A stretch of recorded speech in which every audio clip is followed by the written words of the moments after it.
Welcome to the Carnivore Cast, the podcast focused on the carnivore diet and lifestyle, with practical advice from successful carnivores, citizen scientists, and top researchers.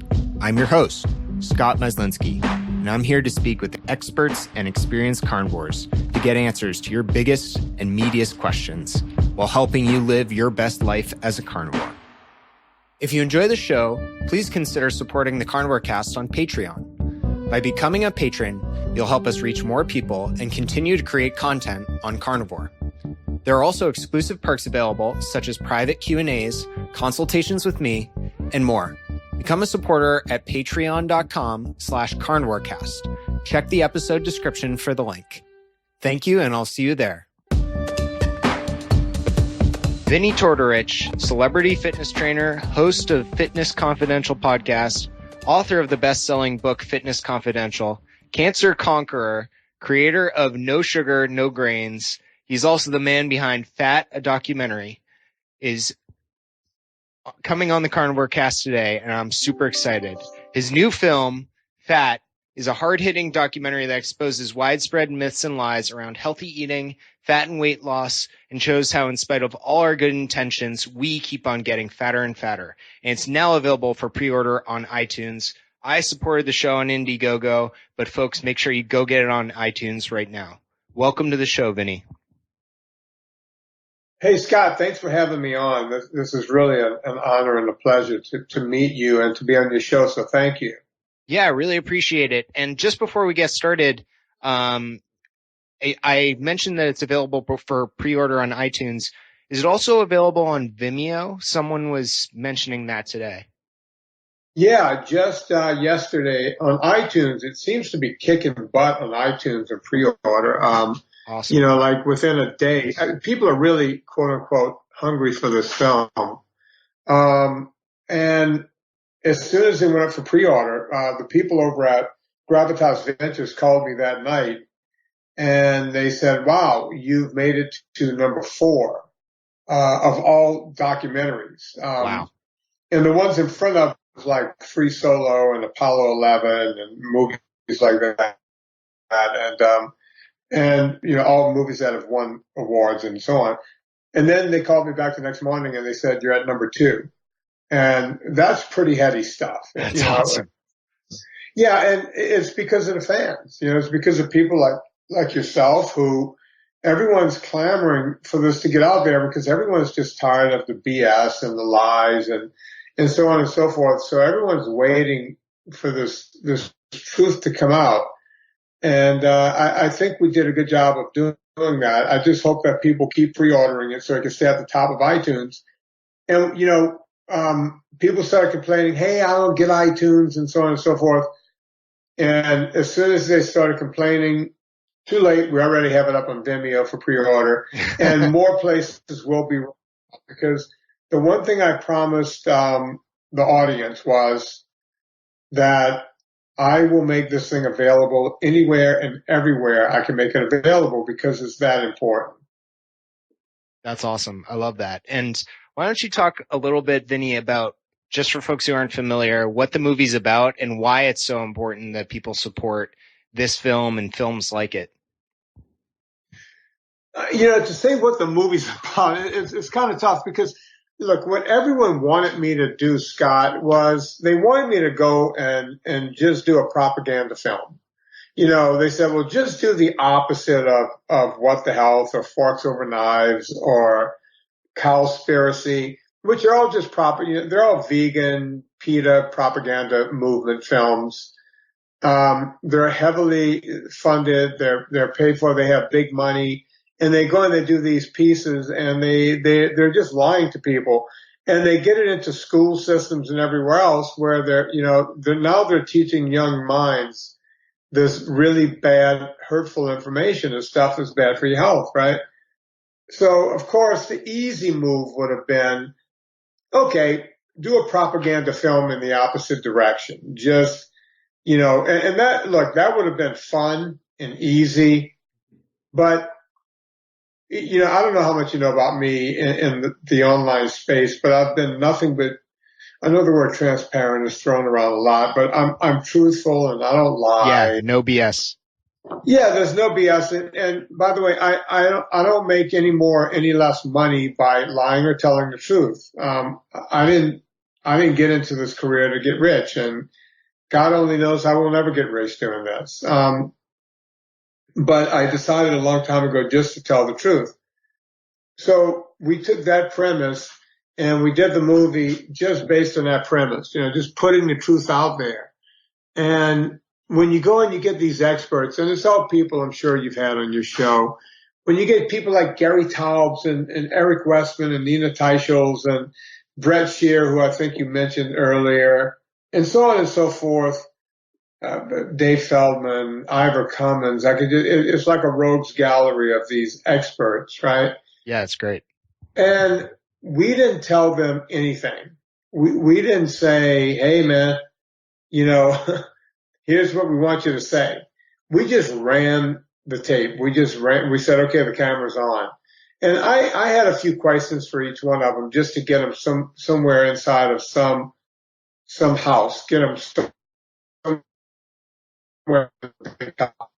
There was no, and look, you don't get Gary Taubes to say something he doesn't want to say. Neither do you get Nina Teicholz or Eric Westman. Yeah, they're honest people. They're going to, their reputations are on the line. And, Brett Shear, who has a cardiology business down in San Diego, he's not going to say just anything just to be popular in this movie. These people are telling the truth, right? We didn't just do that. We went back well over 130 or 40 years. We went maybe 160 years back and showed how it all started. Because everyone thinks it started when a president had a heart attack and Ansel Keys did a 7-country study. I went, okay, it didn't start on that day. So let's go back to when veganism started. Let's see what's doing there, right? And people think veganism is thousands and thousands of years old. No, vegetarianism is. And vegetarians, it was more or less religious groups when there was no refrigeration and people would get sick from raw meat or whatever. So they would eat mostly vegetables, but they would also eat eggs, and whenever fish was available, they would eat that. So veganism did not exist until a crazy woman had a premonition one night in the 18th. Literally, that's how it started. If anyone, when you see this in the movie, there was a woman named Ellen White or Helen White, I can't remember, and she was part of the Seventh-day Adventists. And she had a premonition one night that we shouldn't be eating anything that had eyes or a face. And there was a young 14-year-old John Kellogg who belonged to that church who, the whole church, I don't know if people know this, but the Seventh-day Adventists don't believe in having sex unless it's for procreation, masturbation's wrong. It's just all these crazy things. And they figured out, hey, if you don't eat meat, you won't feel virile. Right? Your sperm count will go down. These are facts. These are not, I know you're a carnivore, but these are just facts. Yeah. I'm not saying you have to be a carnivore, but if you cut out red meat, testosterone's going to go down, libido's going to go down, you're going to have erectile dysfunction. And when you're a teenager, you're not. When you're a teenager, a boner will fight through anything. You could be starving to death and you'll get a boner. But as you get older, they were trying to curtail men from having sex. And they went, oh, this kind of all falls in line with what our crazy Ellen White is saying. And it wasn't long after that, the church sent Kellogg off to college. He became Dr. Kellogg, very smart man. And he figured out something called dextrinization. People don't realize that. Dextrose, right? Came from John Kellogg. If you just cook a grain down enough, it just turns into a sugar. And then he came up with a flake. And that flake was supposed to be, hey, you eat this and you're not going to be horny. And they're Kellogg's cornflakes. They're great, So, and, we show the history of that. And by the way, we're not, quote unquote, sugarcoating anything. We're just going, hey, look, the truth is stranger than fiction. Here's the truth. We're not cooking this data. We're not making it up. It's out there. You can really actually go read up on this. It's out there from the church itself, right? Yeah. So I'm not making up something. The church is not going to go, well, he's saying the wrong thing. No, this is part of what they believe in. Yeah. You know? And I love some of the people you've picked for the film, Vinny. You know, Nina, Gary Tubbs, and Gary Fettke.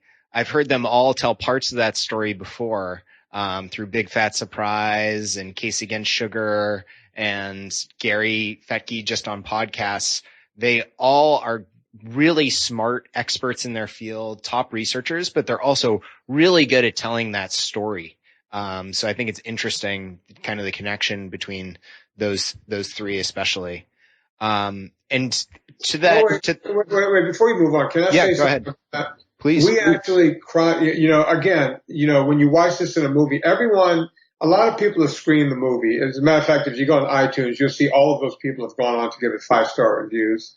But everybody who screened the movie, I watched them while they're watching the movie, and they're just shaking their head. Like when we tell the Gary Fettke story in the movie, they're just shaking their head going, did this really happen to this guy? And you got to watch the movie. I'm not ruining any part of the movie by saying this. Everyone knows Gary's story, but he was an orthopedic surgeon, he still is an orthopedic surgeon in Tasmania.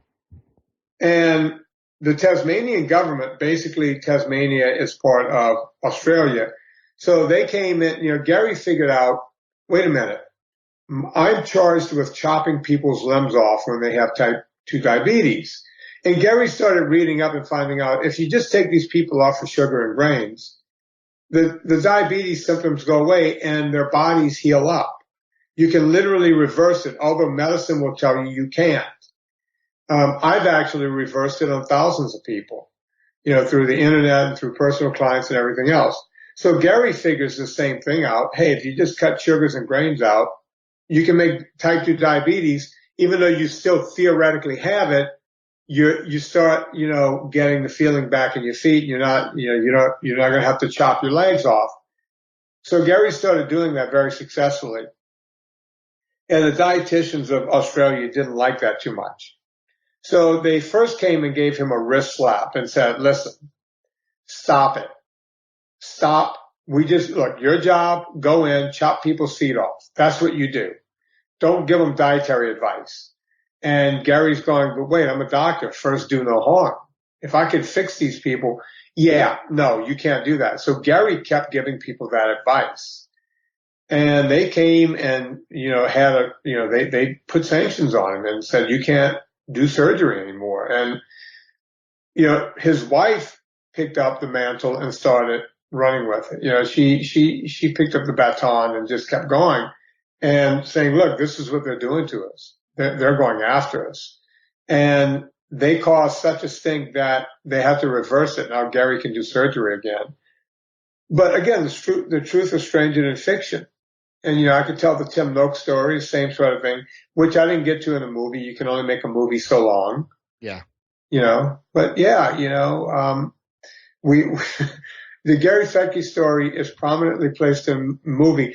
And there was another couple that he was a doctor and they had a kid with type 1 and they realized that they could give their kid a lot less insulin if they just cut out all the sugars. And they did that.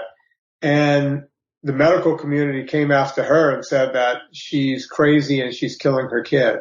Ugh. Yeah, it's crazy. I mean, when you see this in the movie, you're going to go, really? Is this going on in 2019? Yeah. But it is. Go on. I didn't mean to. No, it's super fascinating, and I can't wait to see it. It sounds super interesting, and I'm sure you've done a great job with it. And, you're no stranger to vegan hate online and a million people attacking you. And what I love about you is you're not afraid to fight right back, in an open and honest way.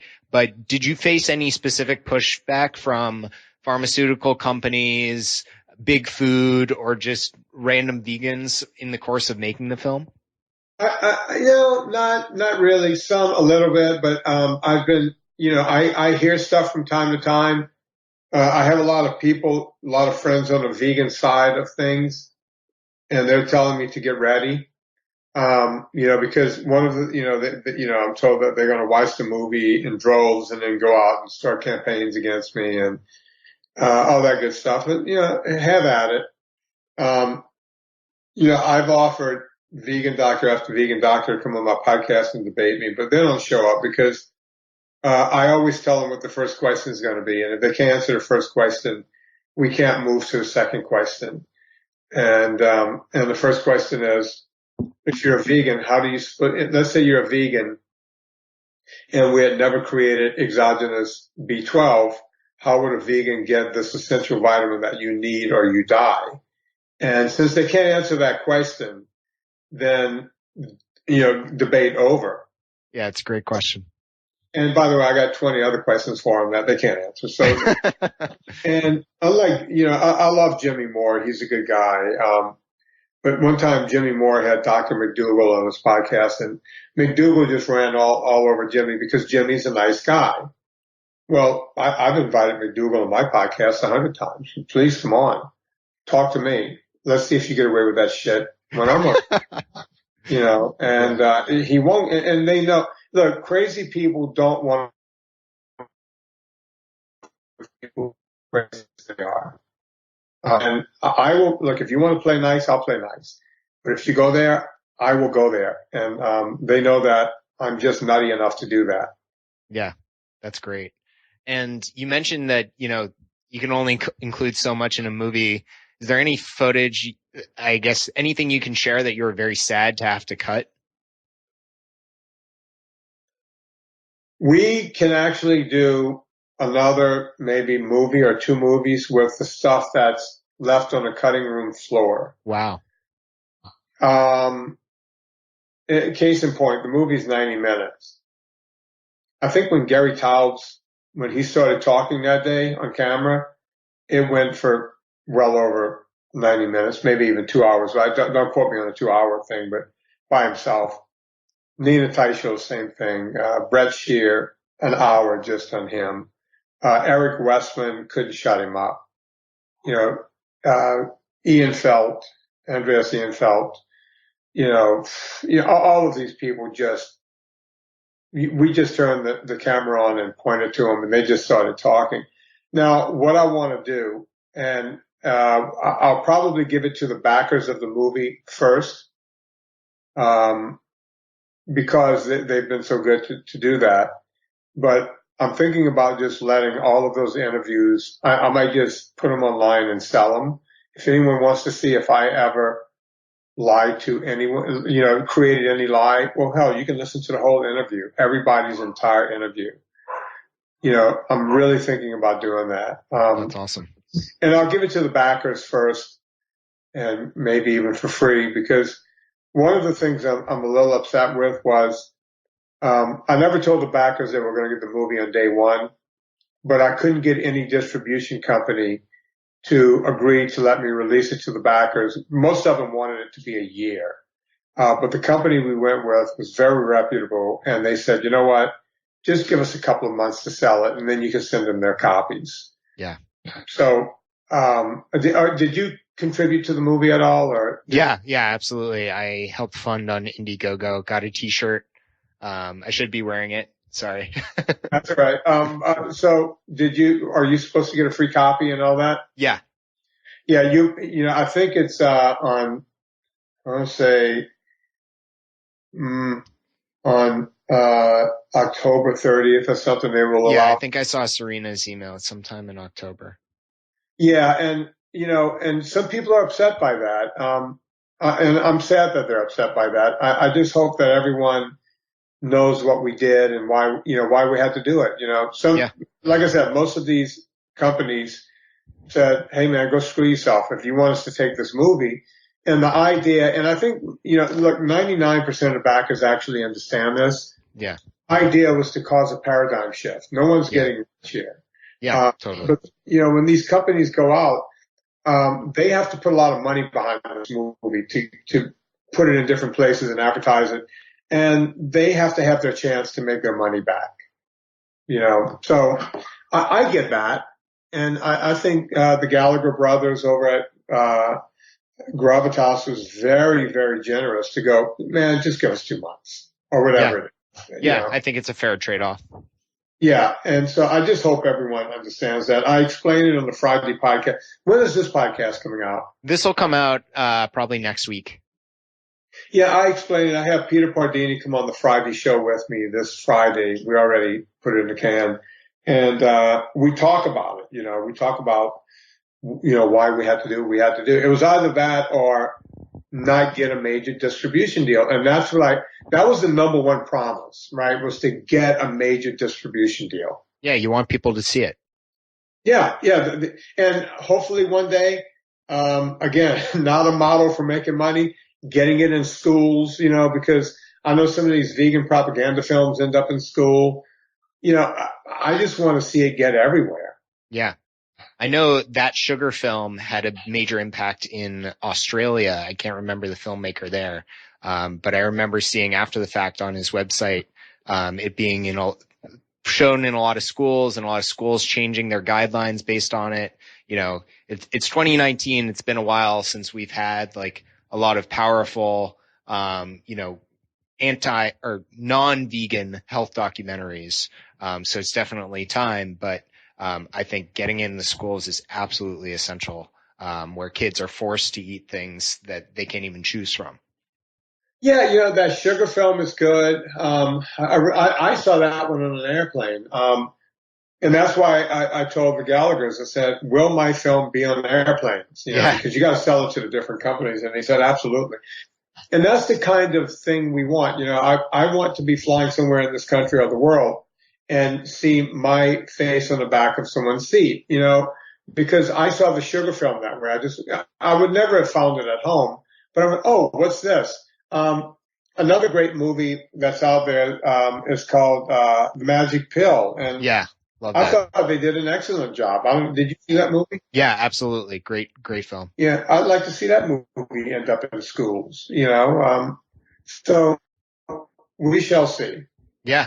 Yeah, it's great what you're doing. I think it's super important, Vinny. And shifting the conversation a little bit. I think the film. Sorry. Okay. You cut off for a second, but okay. I was just saying thank you, and I think the film is going to make a huge impact, and I'm very excited for it. But wanted to shift the conversation a little bit to just some questions about you. So for most folks know you by No Sugar, No Grains. How did that come about? I'm sure you've told this story 1,000 times, but I think it would just be helpful for some of my listeners who are less familiar with your content, how you came up with No Sugar, No Grains and some of the impact it's had. I know you have the free PDF and things like that.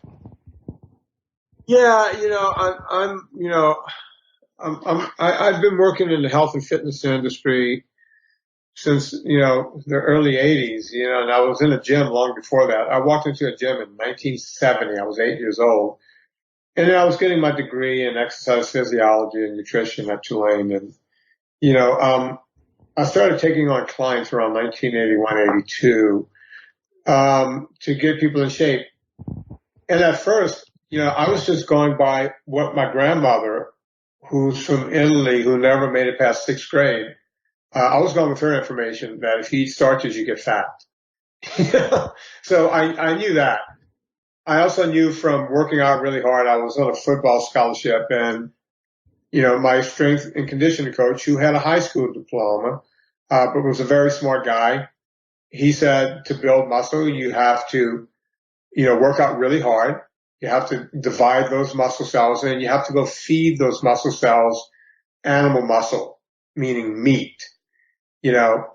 And he would say meat and eggs, so I had clues at the beginning. How do you create lean muscle mass? Well, I had done it to myself. I somehow made it onto a Division I college football team by following the advice of my grandmother and an old Italian named Joe Bonadonna. I don't know if you can see in my room here, but there's a photo of the two of us back there on the top of that file. Oh, that's great. He's no longer with us, but Joe was such an influence on me that I was one of the early guys in this country training people before training was even a thing.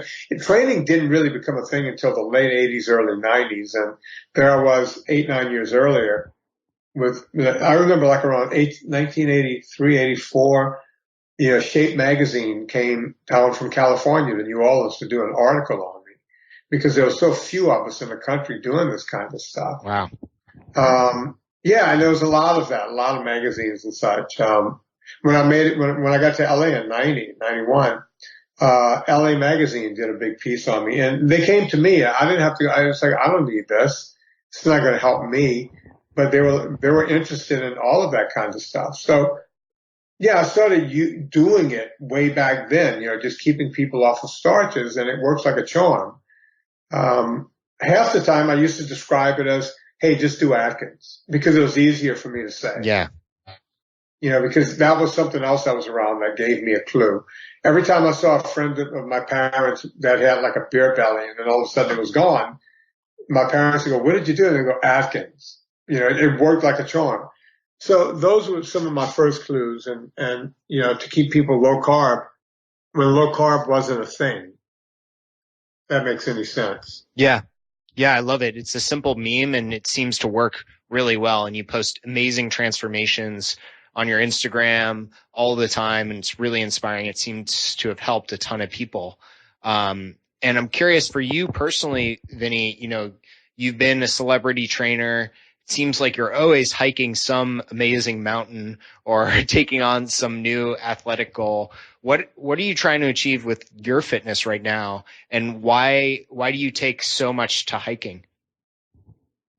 Well, right now I'm hiking a lot because, I've always liked hiking, because you get to get away. It's the same reason I like mountain biking and kayaking, because you get to be away from, even before phones and electronics became the everything, it was, I've always liked to kind of get away. You can become more introspective and really listen to your brain.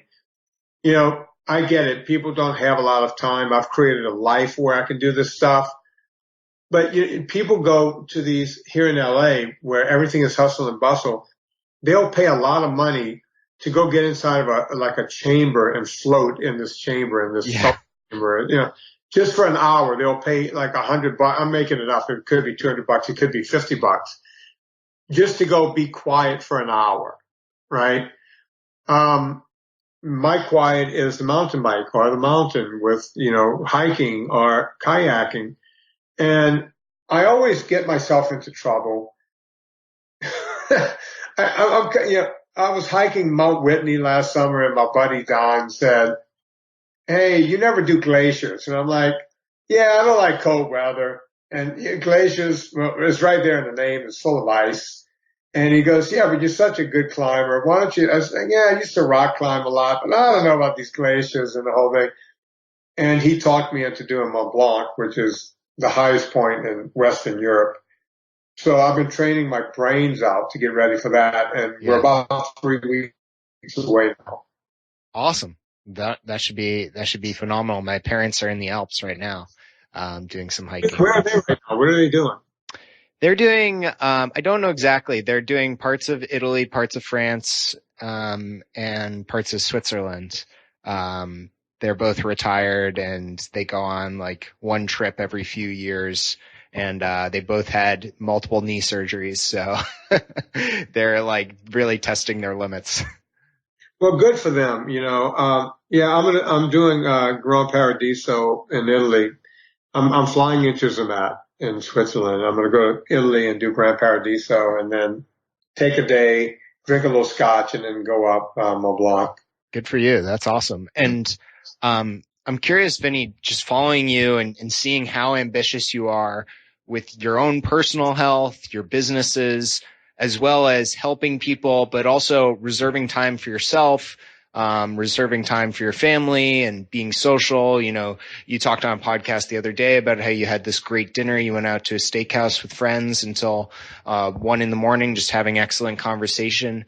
How do you balance these things? Because, it's different for everyone, but it seems like you're doing a really good job of, achieving a lot and being really successful, for lack of a better word, across all these different domains of your life. So how do you kind of think about trade-offs between them?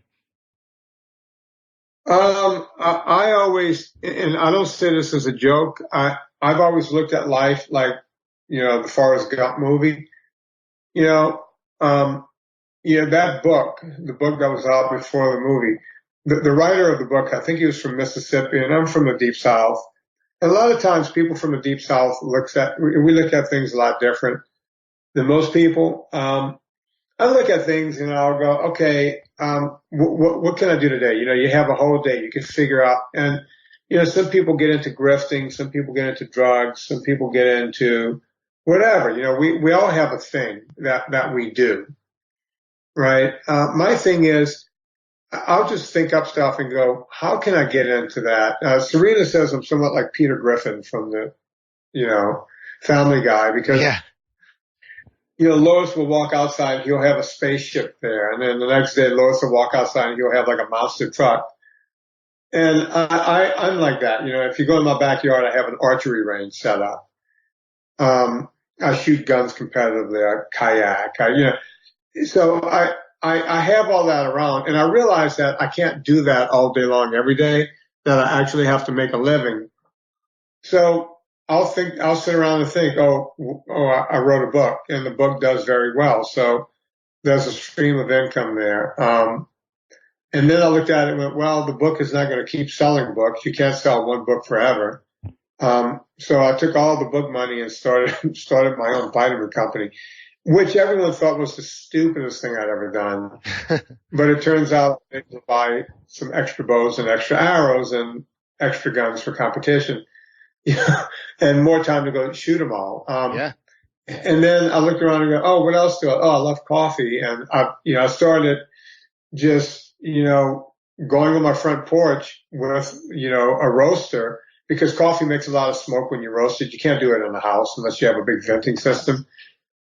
And Serena's friends would walk past me, and I'm on the porch, just humped over this little tiny roasting machine with numbers. I still write everything in books. I have books all around me here. Yeah.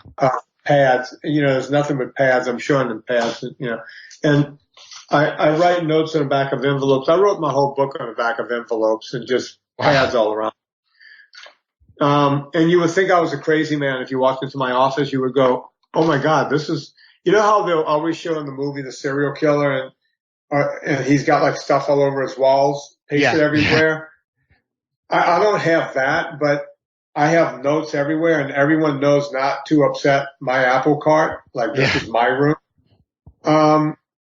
And I was just sitting out on my front porch, brewing up and writing down, okay, I got the second crack on this bean from Ethiopia, and I took this bean right past first crack at this temperature. And I just started creating these different roasts. And when Serena's friends would come through, they would look at me and kind of shake their heads and kind of furrow their brows. And I heard Serena tell one woman after she walked into the house, don't laugh, he created a whole vitamin company that way.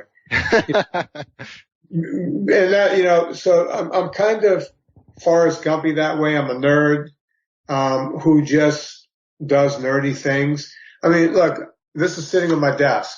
It's the motor for, it's a combustible engine that I can hold up with one hand. Wow. It's made for any kind of toy. So I have this engine. It's a vintage engine. It's never been run. And right now I'm sitting here thinking, do I put it in a remote control airplane, or do I make a remote control boat? That's what's on my mind right now. That's awesome. It will sit here on my desk until I decide. And by the way, I don't know how to make a remote control airplane or a boat, but that motor that I got for free, that's vintage in the box, it will cause me to go learn how to do something new. Yeah. That's pretty cool. Right. And by the way, I think everyone's brain should work that way. Right. And not everyone's brain does. There's right brain and left brain, and that's a whole different conversation for a different day. But you don't know what you don't know. Yeah. Right? Yeah. I know it sounds like, oh, okay, what, was he writing memes now?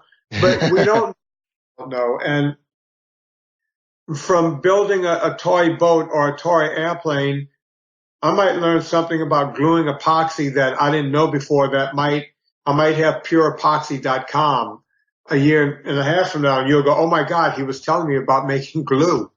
Right? But we don't know that unless we experience things. And by the way, now you got me off on a tangent. This is why I have such a problem with the way kids are taught in school now.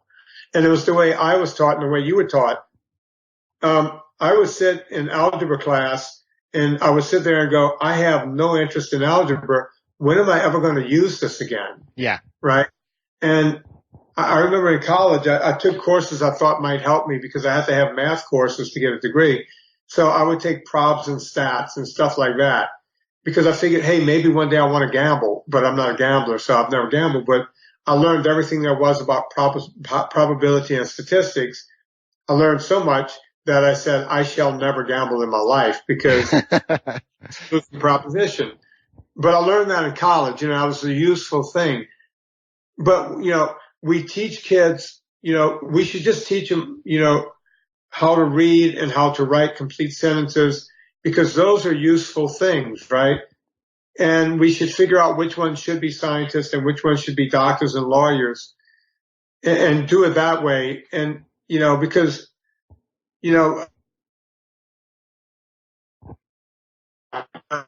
I'm showing you engines on my desk, a one-cylinder, motor that runs on ether pretty much, on alcohol basically. And who knows what I'm going to learn from that project? Maybe nothing. Maybe I'll learn that once you put epoxy between your fingers, you shouldn't hold them together because then they're stuck that way. Who knows what we'll learn from anything? But that's how we all learn. And I don't think we're doing enough of that with kids now. Parents are pushing kids into programs. You're going to be a baseball player and you're not going to do anything else, or you're going to be a football player, a soccer player.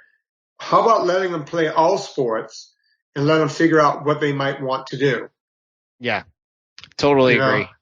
I completely agree with you, Vinny. The modern school system is standardized testing. And, if Benjamin Franklin was thinking up some new invention in math class, they would say, shut up, Ben, get back to your problem set. That's the way a lot of schools sadly work. Not all schools, but it seems like a sad direction we're headed in. Yeah. It's, like when you think about all the people who never got a high school diploma who became, just very successful. One of my close friends, Howie Mandel, never graduated high school. And they couldn't understand him because, that he was considered disruptive. But his mind, he's one of the smartest men I've ever met. He doesn't have a high school diploma. Most of the great titans of the internet never made it through college at all. And you look at these people and you go, wow, they they were trying to, house these people like everyone else, and it just doesn't work that way. Yeah. It's just, I don't know how we got off. I got off on that tangent. You didn't. No, I totally steered you there. But yeah, it's super interesting topic. And, Vinny, just taking it back to kind of nutrition, curious what kind of a day of eating looks like for you now. What do you use to fuel your mind, fuel your performance, have good energy, have good health? You got that question off of Twitter because I read it last night. Yeah. You forget I have a photographic memory. Or maybe you didn't know that about me. I didn't. Yeah. I can't forget anything I read. That's why there's all this stupid information in my head. But yeah, that's right off of Twitter. And I wanted to answer it last night. I said, I'm not going to ruin this for Scott. Oh, thank you. I usually have eggs in the morning, and it comes 2 or 3 different ways. Either I will scramble them or do over easy, or I do not recommend this because most people will give themselves salmonella, but sometimes, a lot of times, I eat them raw. In any case, I usually have 2 or 3 whole eggs with 2 or 3 extra yolks. And the reason for the, the difference in numbers is if I'm going to go hiking all day or ride a mountain bike for 6 or 7 hours, I just like to soak up a little extra, get a little extra protein and fat in there. If I'm going to be sitting at the desk all day, it might just be 2 eggs over easy. Probably 4 days a week, I have what I call bacon in bed with my dogs. One of the dogs has no idea what bacon is because we never taught that dog. It's still a young dog that it can have human food. But Stella waits for bacon in bed, and I eat 99% of it. I save a little chip on the end, and I give it to her. Bacon in bed happens before breakfast. So when I wake up and let the dogs out at around 5 o'clock, I go back into the bed and do social media, and I have bacon in the oven during that time. And so that's bacon in bed. So that's on top of the eggs. I will put a little heavy cream in my first cup of coffee.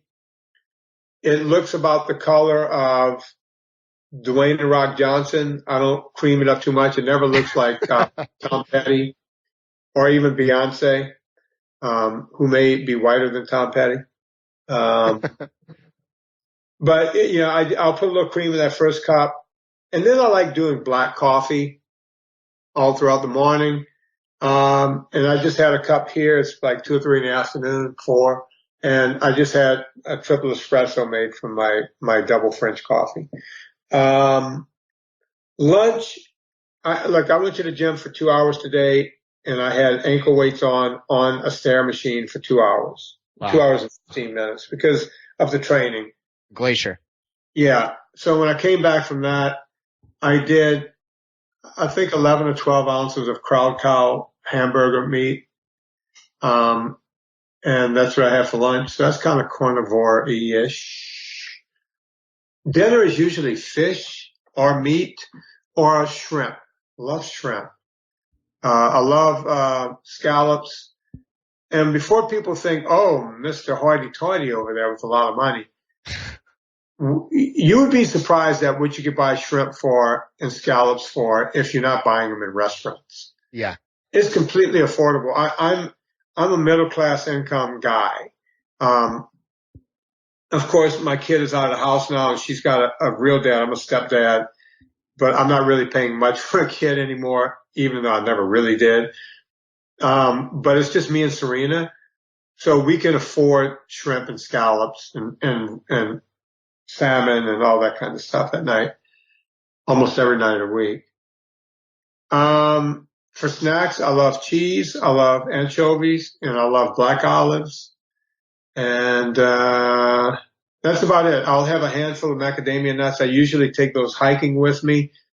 But lately, ever since Drop and F-Bomb started sending me gobs of their stuff, it's just so convenient that, you're up there hiking, you just pull it out, squirt it in your mouth, and you're good to go for another 2-3 hours, man, on one thing. So I think I told you everything I eat. And I don't drink much in the way of beer or wine, although if someone hands me a beer I'll be with my friend Corolla this weekend. He owns a beer company like I own a vitamin company. So if someone hands me an Endless Rant beer, I'm not going to go, ugh, get your beer out of here, I'll just sit around with Adam and Drew and some of the guys and enjoy it. But I'm not a beer guy and I don't drink wine because it's got too many carbs in it. Yeah. I have to kind of be handed it. You know what I mean? Yeah. You're not dogmatic about it, but you're not going after any, sugar, grains, vegetable oils, things like that. Yeah, oh God, no. No, we don't, I don't believe in seed oils. I think someone asked you that on Twitter too. I don't believe in seed oils, vegetable oils. Not only are they not good for your health, they're not heart healthy, they cause inflammation. And the reason being is that a seed doesn't just give up the oil automatically. The processes they have to go through to create a seed oil, if you just saw what the process was, you would just go, okay, I'll never do this again. Olive oil is good for you. Avocado oil is good. Of course, we do a lot of cooking with rendered beef fat, rendered pig fat. We also do a lot of cooking around here with butter. God, man, nothing tastes better than butter. Oh, it's amazing. In a pan, some fried eggs. Oh my God, man. Or when, like you do a steak and right at the end you just drizzle, you put a pat of butter on top, just let it, oof, it's heaven. It's just heaven. Yeah. So, Vinny, it sounds like you're pretty much eating close to a carnivore diet. What do you think about carnivore in general? Not just the diet really, but the whole kind of popularity of it. It's kind of this meme that's catching on and catching this whole new wave of people, kind of similar to NSNG did. How do you feel about that? I don't have any problem with it at all. Look, they say that going low carb is difficult, and I don't think it's difficult. As you can tell, the way I eat is pretty close to carnivore. I do eat vegetables, but I eat along the broccoli, cauliflower, any of the cruciferous vegetables. I do eat. I know I can't remember which one, Dr. Nick Saladino, one of those. Paul Saladino? I called him Nick. I'm sorry, Paul. He'll get into polyphenols are not good for you and this kind of thing. I don't believe that. And the reason I don't believe that is, when those guys say that, I go and talk to other doctors and read and the whole thing. And we need polyphenols, and because it disrupts a certain number of things to cause us to build up other things that I don't, nor do I think I should understand them better. I just don't. But I don't mind getting some polyphenols in me through olive oil, through eating cruciferous vegetables, and I don't have a problem with that. But when people go complete carnivore, I don't have a problem with that either. Are you strict carnivore? I am, but I'm not dogmatic about it at all. I think people should base their diets on animal foods, but whatever works for you. I'm never going to try to convert anybody. And I think, anyone who's eating, like the definition of a carnivore strictly from biology is someone who eats animal foods. So if you eat any meat at all, you're technically a carnivore. And I kind of like the term hypercarnivore, which means more than 70% of your food is coming from animal foods, which it sounds like it's exactly what you're doing. More than 70% of your calories are definitely animal foods. And I think, if you're including some vegetables around that, if you're including some berries, some coffee, whatever you tolerate, that's great. That's great. Yeah, and coffee has a lot of polyphenols in it too. And, look, in full disclosure, as we know, I own a coffee company, but I think it's the healthiest drink out there. I do eat pretty close to carnivore, but, I do like my vegetables, and I like nuts, there's a little bit of that stuff thrown in. Yeah. By definition, we are omnivores. So we are flexible to a degree. I just don't think we were ever meant to, not do I think, I just know from looking at science, we were never meant to use seed oils. We were never meant to eat, wheat, corn. Yeah. Look, I always say any food that you have to bastardize that much and then cook the crap out of just so that your stomach doesn't end up twisted in knots. Because we're not ruminants. We can't let food ruminate, Yeah. It's gotta be, it's gotta be set to go. And we can eat raw meat all day long, right? Nothing will happen to us. Hell, I just ate a hamburger right before this that basically it was just scorched on both sides. The middle was just raw. And, but I never have any problem doing that. I just mentioned I eat raw eggs, although I don't recommend because, if you get any shells in there, you'll give yourself salmonella. Yeah. And over the years, I started eating raw eggs at 13 or 14. And I think I've had salmonella from eggs once. I did get it again from vegetables sometime later, but I gave myself salmonella once from eggs. But I used to let eggshells fall right in there. Yeah. Not good. Yeah. And it sounds like you're sourcing some pretty high quality food too with Crowd Cow and you're probably getting really high quality eggs too. So That helps. And that's the other, my middle class income. That I afford myself. To me, those are the finer things in life. Yeah, it's all how you choose to spend your money. Yeah, we get, we eat cheese around here. We get high quality cheese. We eat nuts. We try to get the fresh macadamia nuts, and that's where I spend money because look, I was almost dead from cancer, so it matters to me to eat the high quality stuff. Yeah, totally. And one other question on diet while we're there, Vinny, on Twitter was around sweeteners. And I think you've talked about this before. I've seen you post, it seems like people ask you this on Twitter every single day. But you don't include sweeteners in your diet, do you? Not at all. I've never recommended it for clients and so on and so forth. And people always ask me about stevia. If you can find green leaf pure stevia extract, sure. But guess what? You can't get it in the United States. It's just not here at all. And Truvia is not stevia, and all of that other crap is not stevia. It's just not. So, it's just crap. It's bastardized forms of stevia. But any of the other stuff is just not good. I mean, I was yelling about this back in the 80s when we used to call it the blue packet, the pink packet, the yellow packet. I don't know if people still do that. Yeah, I've seen that in diners. Yeah, people would say in restaurants, you get their coffee down in New Orleans, I'll take the pink packet. You got any of the yellow packet? Hey, I want the blue packet. And I would tell my clients back then, we're talking 1984, 85, I would go, nah, there's no way. And they would say, well, there's no calories in it. I said, yeah, but when you think about a teaspoon of sugar, calories are not the problem. That was one of my clues that calories were not the problem in life, right? I said, there's something chemical. This stuff is like 1/2 of molecule or 1/2 of atom away from being a sugar molecule. There's no way that our human body, our brains have been equipped to see this any other way except as sugar. And back then, everyone just called me a wacko, kook, crazy. And I remember hearing about it in the 90s once where they were going, maybe this is not so good for you. And now you hear it everywhere.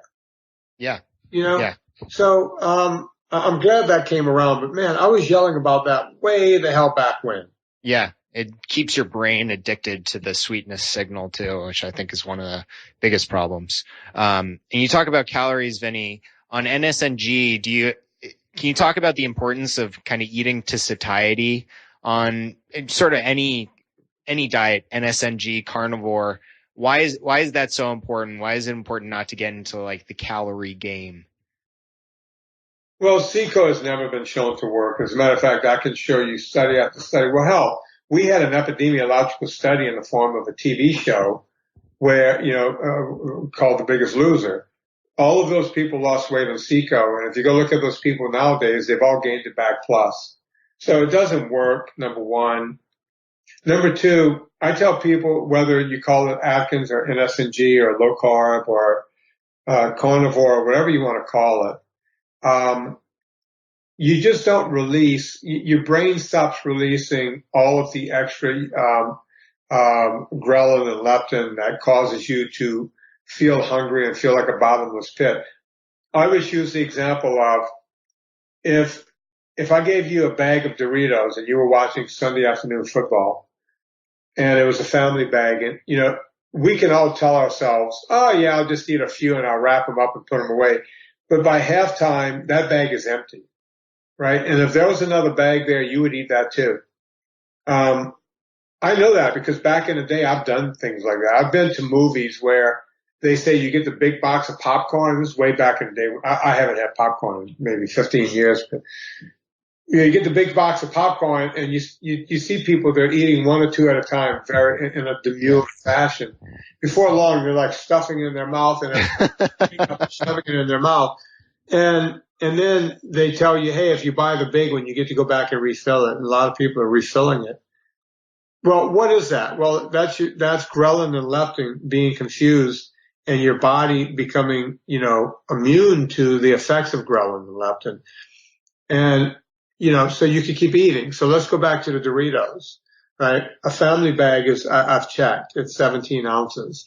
So it's just north of a pound of corn in that bag. Corn, another pound, right? But if you went to, Lowry Steakhouse, or the other night I was at, which one is Serena and me go to? We went to the one here in the Valley that I really like. You go there and you get yourself, I don't know, I had myself a New York strip. It probably went 12, 15 ounces. I didn't really check. I just said bring the dry, the dry cured strip. Well, when I took my last bite, I was forcing myself to finish that steak. Yeah. Right.